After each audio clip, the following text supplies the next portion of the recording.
ವಿಧಾನಸಭಾ ಕ್ಷೇತ್ರದ ಸೋಲಿಲ್ಲದ ಸರದಾರ. ಸುಮಾರು 4 ಬಾರಿ ಶಾಸಕರಾಗಿ ಆಯ್ಕೆಯಾಗಿದ್ದು, ಜನರ ನಾಡಿಮಿಡಿತ ಹಾಗೂ ಪಕ್ಷದ ನಿಷ್ಠೆಯಿಂದ ಕೆಲಸ ಮಾಡಿರುವ ವ್ಯಕ್ತಿಯಾಗಿದ್ದು, ಇಂತಹ ನಿಷ್ಠಾವಂತ ಕಾಂಗ್ರೆಸ್ ಮುಖಂಡನಿಗೆ ಸಚಿವ ಸ್ಥಾನ ನೀಡದೇ ಇರುವುದು ಕ್ಷೇತ್ರದ ಜನತೆಗೆ ಬೇಸರವಾಗಿದ್ದು, ಹೀಗಾಗಿ ಶಾಂತಿನಗರ ವಿಧಾನಸಭಾ ಕ್ಷೇತ್ರದ ಕಾಂಗ್ರೆಸ್ ಕಾರ್ಯಕರ್ತರು ಇವತ್ತು ಬೀದಿಗಿಳಿದು ಹ್ಯಾರಿಸ್ ಪರ ಘೋಷಣೆಗಳನ್ನು ಕೂಗಿದರು. ಇನ್ನು 3 ಹುದ್ದೆಗಳು ಇದ್ದು ಕಾಂಗ್ರೆಸ್ ಪಕ್ಷದಲ್ಲಿ, ಹೀಗಾಗಿ 3 ಹುದ್ದೆಗಳಲ್ಲಿ 1 ಹುದ್ದೆಯನ್ನು ಹ್ಯಾರಿಸ್ ಅವರಿಗೆ ನೀಡಬೇಕೆಂದು ಇಡೀ ಕ್ಷೇತ್ರದ ಜನರು ಹಾಗೂ ಕಾರ್ಯಕರ್ತರು ಉದ್ಘೋಷಗಳನ್ನು ಹಾಕುವ ಮೂಲಕ, ಧರಣಿಯನ್ನು ಮಾಡುವ ಮೂಲಕ ಕಾಂಗ್ರೆಸ್ ಹೈಕಮಾಂಡ್ಗೆ ಹಾಗೂ ರಾಜ್ಯ ಸರ್ಕಾರಕ್ಕೆ ಕೂಗುವ ಮಟ್ಟಿಗೆ ಘೋಷಣೆಗಳನ್ನು ಕೂಗಿದರು. ಇನ್ನು ಇದೇ ವೇಳೆ ಕ್ಷೇತ್ರದ ಸಾರ್ವಜನಿಕರು ಹಾಗೂ ಕಾಂಗ್ರೆಸ್ ಮುಖಂಡರು ಹ್ಯಾರಿಸ್ ಅವರ ಜನಸಾಮಾನ್ಯರ ಕೆಲಸಗಳ ಬಗ್ಗೆ ಹಾಗೂ ಸಮಾಜಮುಖಿ ಕೆಲಸ ಕಾರ್ಯಗಳ ಬಗ್ಗೆ ಮೆಚ್ಚುಗೆಯನ್ನು ವ್ಯಕ್ತಪಡಿಸಿದ್ದು, ರಸ್ತೆ ಮಧ್ಯದಲ್ಲೇ ಕುಳಿತು ಧರಣಿಯನ್ನು ಮಹಿಳೆಯರು ಮಾಡಿದ್ದನ್ನು ನೋಡಬಹುದಾಗಿದೆ.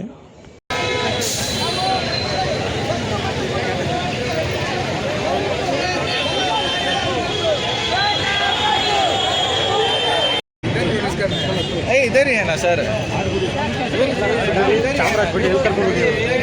ಫೋನ್ ಮಾಡ್ತೀವಿ ಎಲ್ಲೋ ಈ ಥರ ಅಂತ ನಡಿ ಕರ್ಕೊಂಡು ಸಾಕಣ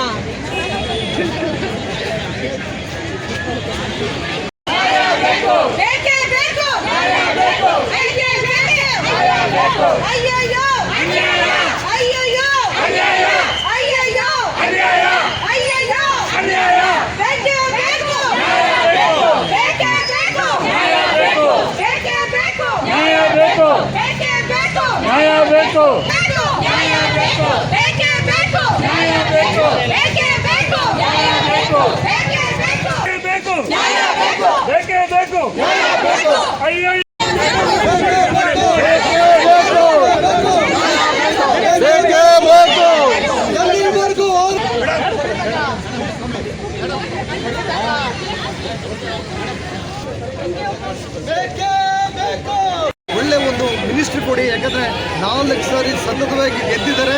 ಆಮೇಲೆ ಅವರು ಆ ಕಡೆ ಈ ಕಡೆ ಪಕ್ಷಕ್ಕೆ ಎಲ್ಲಿ ಹೋಗಲಿಲ್ಲ, ಒಂದೇ ಪಕ್ಷದಲ್ಲಿ ಕಾಂಗ್ರೆಸ್ ನಿಷ್ಠಾವಂತರಾಗಿ ಕುಟುಂಬ ಫುಲ್ಲು ಕಾಂಗ್ರೆಸ್ಗೋಸ್ಕರ ದುಡಿತಾ ಇದೆ. ನಮ್ಮ ಕಷ್ಟ ಏನಂದರೆ ಇದರಲ್ಲಿ ಯಾರಿಗೂ ಅಗೇನಿಸ್ಟ್ ಇಲ್ಲ, ದಯವಿಟ್ಟು ಅರ್ಥ ಮಾಡ್ಕೊಳ್ಳಿ. ನಮ್ಮ ಕಷ್ಟ ತಮ್ಗಳಿಗೆ ಗೊತ್ತಾಗಬೇಕಂತ ಒಂದೇ ಒಂದು ವಿನಂತಿ, ದಯವಿಟ್ಟು ಇವತ್ತು ಹ್ಯಾರಿಸ್ ಸಾಹೇಬರಿಗೆ ಒಂದು ಒಳ್ಳೆ ಅವಕಾಶ ಕೊಡಿ. ಒಳ್ಳೆ ವಿದ್ಯಾವಂತರಿದ್ದಾರೆ. ಆಮೇಲೆ ಬಿಡಿಯಲ್ಲಿ ಅವರು ಏನು ಮಾಡಬೇಕು, ಯಾರು ಮಾಡದಿರೋ ಒಂದು ಒಳ್ಳೆಯ ಒಂದು ಕೆಲಸಗಳು ಮಾಡಿದ್ದಾರೆ. ಇವತ್ತು ಸಸಿ ನೋಡೋದಾಗಲಿ, ಗಿನ್ನಿಸ್ ರೆಕಾರ್ಡ್ ಆಗಲಿ, ಇದು ಒಂದೊಂದು ಯಾವ ಭಾಗದಲ್ಲಿ ಅವ್ರು ನಿಂತ್ಕೊಂಡ್ರೂ ಇವತ್ತು ಪ್ರೂವ್ ಮಾಡ್ತಾರೆ. ಅಂಥರ ಒಂದು ಒಳ್ಳೆಯ ಶಾಸಕರನ್ನ ನಾವೆಲ್ಲರೂ ಕೈ ಹಿಡೀರಿ. ಈ ಥರ ಒಬ್ಬರು ನಮ್ಗೆ ಬೇಕು, ಈ ಥರ ಒಂದು ಲೀಡರ್ ಬೇಕು ನಮಗೆ. ಕರ್ನಾಟಕ ಮಾತ್ರ ಇಲ್ಲ, ಶಾಂತಿನಗರಲ್ಲಿ ಇವತ್ತು ಎಲ್ಲಿ ನೋಡಿದ್ರೂ ನಮ್ಮ ಶಾಂತಿ ತೋಟನ ನಾವು ಉಳಿಸ್ಕೊಂಡಿದ್ದೀರಿ. ಇವತ್ತು ಅದೇ ಥರ ನಮ್ಮ ಒಂದು ಮನವಿ ಏನಂದರೆ, ಇವತ್ತು ಈ ಥರ ಒಂದು ಶಾಸಕರನ್ನ ನೀವು ಕರ್ನಾಟಕ ಪರಿಚಯಿಸಿ, ಆ ಥರ ಅವ್ರ ಕೆಲಸಗಳು ಮಾಡಲಿ. ಅವರು ಇನ್ನೂ ಕಾಂಗ್ರೆಸ್ ಬೆಳೆಸೋದಕ್ಕೆ ಅವರು ಇರ್ತಾರೆ. ನಾವುಗಳ ಜೊತೆಯಲ್ಲಿ ಈ ಒಂದು ಹೈಕಮಾಂಡು ನಮ್ಮೆಲ್ಲ ಸೇರಿ ಕಾಂಗ್ರೆಸ್ ಪಕ್ಷನ ಉಳಿಸೋಣ, ನಿಲ್ಲಿಸೋಣ. ಜೈಸೋಣ. ಜೈ ಹಿಂದ್, ಜೈ ಕರ್ನಾಟಕ. ಸರ್, ನಾವು ಕಾಂಗ್ರೆಸ್ಸಲ್ಲೇ ಇದ್ಕೊಂಡು, ಕಾಂಗ್ರೆಸ್ ಕುಟುಂಬದಲ್ಲೇ ಇದ್ಕೊಂಡು ನಾವು ಉಗ್ರದ ಹೋರಾಟ ಮಾಡೋದಕ್ಕೆ ಅಂತ ಹೇಳೋದಕ್ಕಿಂತ, ದಯವಿಟ್ಟು ನಮ್ಮ ಮನವಿ ಏನಂದರೆ, ದಯವಿಟ್ಟು ಅವ್ರಿಗೆ ಮಿನಿಸ್ಟ್ರಿಗೆ ಕೊಡಿ, ಒಂದು ಆಪರ್ಚುನಿಟಿ ಬೇಕು ಅವ್ರಿಗೆ.